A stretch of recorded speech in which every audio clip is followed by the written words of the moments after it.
এই হাদিস খানা মুসলিম শরীফের দ্বিতীয় খণ্ড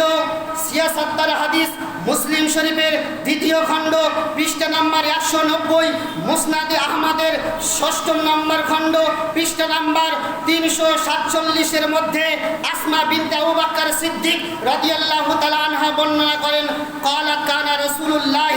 সাল্লাল্লাহু আলাইহি ওয়াসাল্লাম ইয়ালবিসুহা ফানাহনু নাগসিলুহা লিল মারদা ইয়াস্তাশফি বিহা। হযরত আবু বকর সিদ্দিক রাদিয়াল্লাহু তাআলা আনহার কন্যা অর্থাৎ উম্মাহাতুল মুমিনিন নবী মুস্তাফা সাল্লাল্লাহু তাআলা আলাইহি ওয়াসাল্লামের স্ত্রী, তিনি বলেন যে নবী পাক সাল্লাম যে জুব্বাটা পরিধান করতেন, নবী মুস্তাফা যেই জুব্বাটা পরিধান করতেন, এই পরনকৃত জুব্বায়ে মুবারক আমি আসমা বিনতে আবু বকর সিদ্দিক, আমি আবু বকর সিদ্দিক রাদিয়াল্লাহু তাআলা আনহুর কন্যা, আমার নিকটে রাসূলে কায়নাতের জুব্বাখানা পরিধানকৃত জুব্বাখানা আমার কাছে যখন রাখা ছিল, এই মুসলিম শরীফের দ্বিতীয় খণ্ড পৃষ্ঠা নম্বর ১৯০-এর মধ্যে লেখা রয়েছে, আসমা বিনতে আবু বকর সিদ্দিক রাদিয়াল্লাহু তাআলা আনহা বলেন, যখন কোনো মানুষ অসুস্থ হয়ে পড়ত, যখন কোনো মানুষ কোনো অসুখের জন্য অসুস্থ হয়ে যেত, তো আমি আসমা বিনতে আবু বকর সিদ্দিক, আমি নবীর স্ত্রী, ওই নবী মুস্তাফার জুব্ব পরিধানকৃত জুব্বখানাকে যখন ধুয়ে ওই অসুখীত ব্যক্তিকে পান করিয়ে দিতাম, তো আল্লাহর রহমতের সাদকাতে নবী মুস্তাফার জিসমে আকদাসের মধ্যে টাচ করা সেই জুব্বার ধোয়ার কারণে, সেই জুব্বা মুবারকের ওসিলায় অসুস্থ ব্যক্তি শিফা অর্থাৎ তিনি অসুস্থ ব্যক্তি আরোগ্য লাভ করত। জোরে বলুন। আজকে পৃথিবীর মানুষ যারা নিজেকে মূর্খতার পরিচয় দিয়ে, যারা নিজেকে মূর্খর পরিচয় দিয়ে নবীকে নিজের মতো বাসার বলে, আজিয়ারে মুহতারাম, যদি নবী তোমার মতো মানব হতো, যদি নবী তোমার মতো বাসার হতো, তাহলে দেখি তুমি একটা পরনের কাপড় পরিধানকৃত তোমার শরীরের মধ্যে স্পর্শ করা কোনো কাপড়, তুমি সেই পানির মধ্যে তুমি সেটাকে গুলে পানির মধ্যে ডুবিয়ে দিয়ে তুমি ওই পানিকে কোনো অসুখিত ব্যক্তিকে পান করিয়ে দেখো, যদি তুমি তোমার ওই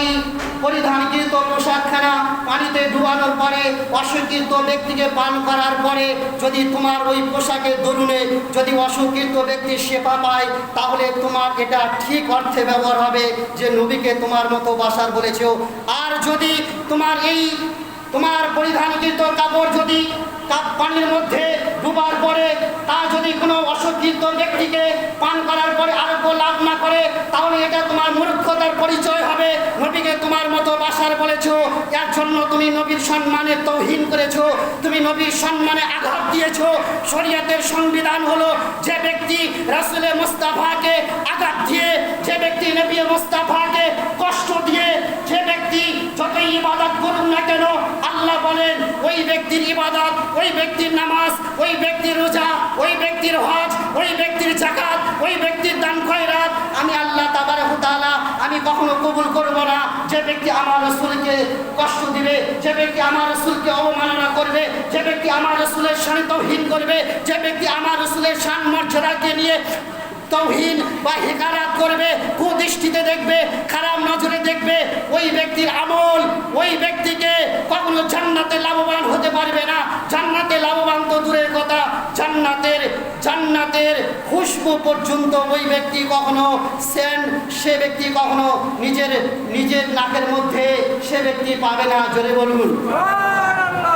তো আজি জানে মহতারাম, আল্লাহর সংবিধান হলো, আল্লাহর হুকুম হলো, আল্লাহর অর্ডার হলো, নবী মুস্তাফার শানকে যে ব্যক্তি তাওহীন করবে, নবী মুস্তাফাকে যে ব্যক্তি খারাপ দৃষ্টিতে দেখবে, ওই ব্যক্তি কখনো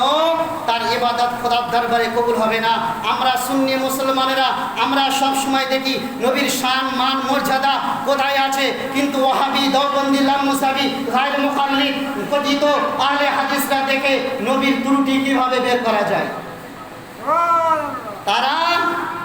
সব সময় এটা দেখে যে নবীকে কিভাবে ছোট করা যায়। এ হচ্ছে তাদের চরিত্র, এ হচ্ছে তাদের মানবতা।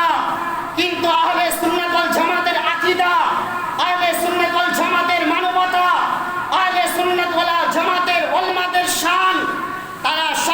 হাদিস ও কোরআনে দেখে যে কোথায় নবী মুস্তাফার রুতবার কথা বলা রয়েছে, কোথায় নবী মুস্তাফার শানের কথা বলা হয়েছে, কোথায় নবী মুস্তাফার মর্যাদার কথা বলা হয়েছে, কোথায় নবী মুস্তাফার